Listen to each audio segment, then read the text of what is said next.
actually one of the challenges that I didn't expect going into public relations and becoming an entrepreneur was the way that I was wired.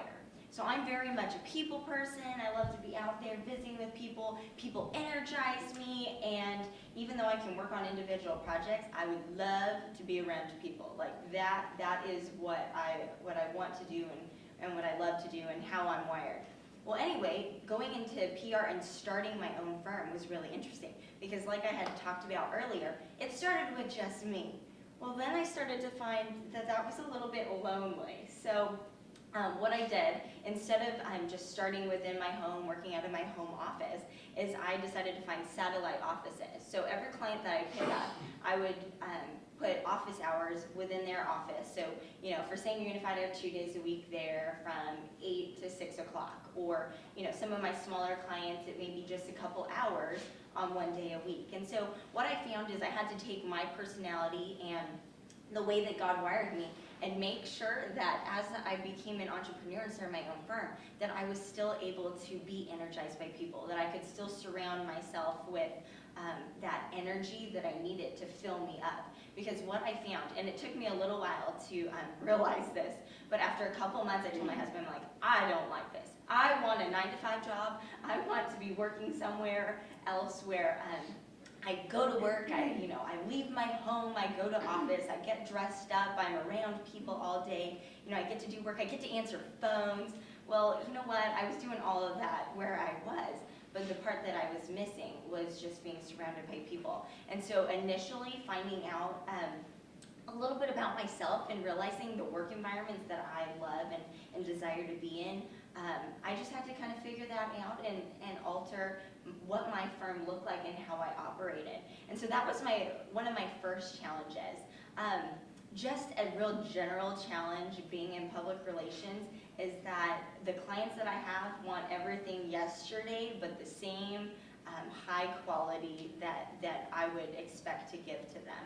And so learning how to work in that intense environment with deadlines all the time and clients that want things finished but they can't approve a proof on time even though you give them deadlines has been really interesting to me. So you learn how to just be flexible, go with the flow, and just really offer that customer service and customization that helps you exist. And so I love my clients so much that, of course, it makes it a little bit easier when they're calling me and they want things 2 weeks ago, but it's definitely a learning experience. So right off the bat, those are definitely two challenges. Something that Holly and I have in common is that we worked for one of the same political campaigns. And so a challenge for me, as I was learning about who I was representing and picking and choosing the clients that I wanted to represent, was figuring out, I don't like politics.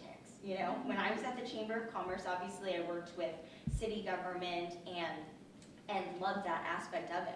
But when you get into the actual campaign and someone's running against somebody else and there's mudslinging and all that, I just figured out, you know what, I'm not really made for that either. The way that I'm wired is much more, rainbows and jelly beans, kittens and puppies and children. So anyway, I learned that about myself as well. So I think as you enter PR, being very open-minded as to where you're being led, your path probably will not be linear. And if it is, you're very lucky because mine was a zigzag all over the place.